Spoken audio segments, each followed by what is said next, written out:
Hello guys, good evening. Today I'm talking to you from Tallinn, the capital of Estonia, yeah. And I was just walking around here and thinking about things that I can share with you here on YouTube, and I thought an interesting thing to talk about today could be about the most valuable language that I've learned.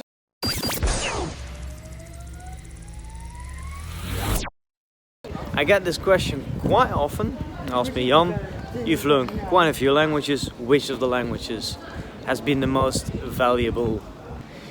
And I think that the answer is actually Mandarin Chinese. Now you might be wondering, Jan, why is that? I'm not living in China. Why is Mandarin Chinese, in this case, the game changer?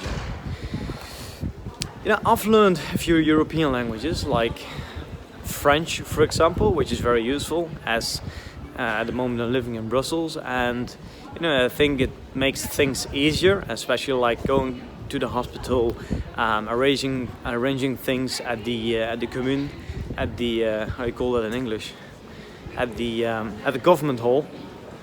Although Flemish is also an official language in Belgium or in Brussels, it's much easier to do things in French. My French is often better than the Flemish of the people there. So yeah, French is useful. It makes things easier, but I wouldn't really say that it has been a life-changing experience for me, at least. Now, and then there is languages like Spanish. I've used a lot of Spanish in Latin America, traveling around there. Yeah, it definitely helps a lot. Makes things much easier traveling around Latin America, of course. Now, Brazilian Portuguese, of course, been there a few times, spent a few months here, a few months there in Brazil, and speaking Brazilian Portuguese has helped me. Well, I met Lucas, a language boost Lucas, through learning Portuguese, and yes, great experience. I've had great experiences in Brazil. So, these things are all great. But then there are languages like Mandarin Chinese, right? So, when I arrived in China the first time, by the way, I'm here at the Central Square in Tallinn. Pretty cool. It's almost 9 o'clock. It's still pretty bright outside. Yeah, learning Mandarin Chinese was really a game changer. I mean, being in France or in Latin America and not be able to speak the local language, is okay. I think that these cultures, like the Brazilian culture, the South American culture, the Latino culture in general, and also the French culture, they are a little bit different, of course, than the Dutch culture, the country where I am from originally, right? But China is such a different world, and I don't think that. I think Asia in general is very different, but I do think that countries like Thailand, the Philippines, maybe the feeling that it's a bit like do not really have that culture shock.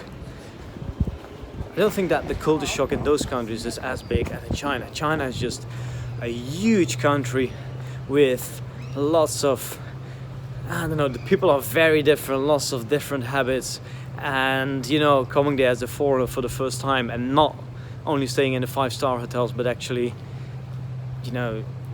having friendship with Chinese people and really immersing yourself in the Chinese culture is a very intense experience. And learning Chinese has really helped me to get a better insight in the culture and to basically understand the Chinese culture. Then I think that you can learn French in order to understand the French culture better, or the German culture, but there's still cultures that are different but are relatively close to our culture, right? It's all Western culture. China is really crazy. Yeah, and I'm telling you that as someone who's lived in China, combined the 2 years, and being able to speak Chinese, everything changes. First of the first place they look at you and they think, okay, and or a foreigner, once you start speaking Chinese, they actually, sometimes you hear that the Chinese are not very friendly. Yeah, I don't think they are as friendly as the Brazilians or the people from Latin America countries, where people are a little bit warmer. But once you speak Chinese, they start opening up, and they're very curious. Finally a foreigner that speaks Chinese. Finally a foreigner they can communicate with, and that changes everything. And living in the big cities in China and being able to speak Chinese, yes, it's going to make things a lot easier. But I feel that especially when you visit like less visited parts of China, yeah, that's where the use of Chinese really becomes a big asset, because you're gonna be an attraction for them. I mean, they want to know everything about our country, our culture, have lots of questions. How much do you earn? These kind of questions. Do you have a wife? Are you gonna get married to a Chinese girl? I had these questions so many times. And then of course for business as well, depends a little bit what kind of, what you're interested in. But if you're interested in business, then speaking Chinese can be a big asset as well. At the moment I'm not doing much with my Chinese, unfortunately. But in the past, by the way, this is my Ferrari, as you can see. Yeah, I wish. Maybe later. Yeah, so I've helped Chinese business in the Netherlands setting up a Chinese company, and also actually like starting the whole immigration process for them, right? Because many of especially like the wealthy Chinese, they basically want to move to another country, and being able to speak Chinese is just so powerful, because I do not really look Chinese, so for them, someone who they can trust abroad in my own country, and I do speak their language, and most of them don't speak any English, right? So yeah, I really think that learning Chinese has changed so many things in my life. Has changed my view on China basically, and like those 2 years in China, I think speaking Chinese really feels like I've done so many things in those 2 years. I think that if I always say like 1 year in China is like 5 years in the normal world, and especially when you speak Chinese, you're gonna get all these little insights in the culture, and that has been a very rewarding experience.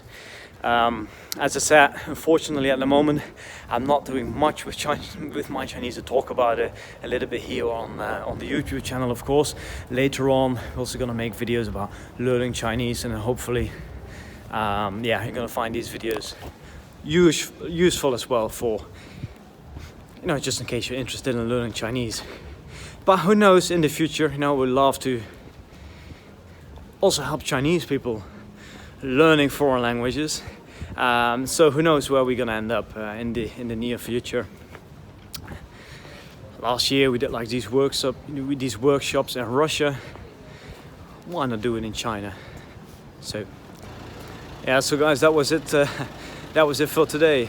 Just shooting a video with you, just improvising basically. I hadn't really thought about what I was gonna talk about in this video, but I sometimes feel that these kind of spontaneous videos are even better than the ones that I prepare well. So I hope this has been an interesting video for you.